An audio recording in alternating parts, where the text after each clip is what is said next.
Hi guys, good morning. Tanaw na ko akong kalbasa atin amot kong mamuha bagid ni namulak man siya.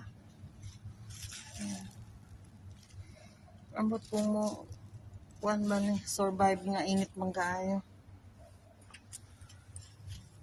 Namulak siya. Diba? Kini siya guys. Abot unsa ni siya nga kahoy, nagapamulak siya. Kaso lang maka-allergic ko kay nung isang araw, inamoy ko mabango.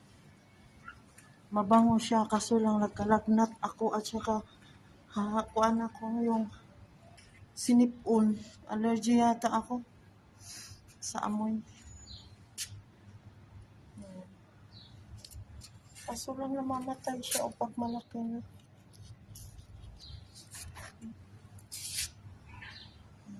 Kalbasa. Meron din dito, malaki na. Kaso lang hindi siya namulak. Kumalat lang siya ng kumalat.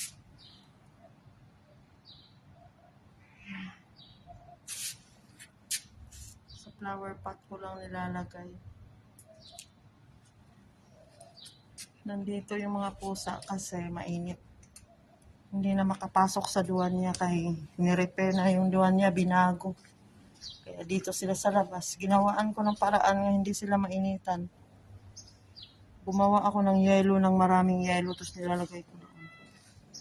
Malamig na. Mainit? Nainitan si Lily. Ay, naku Lily.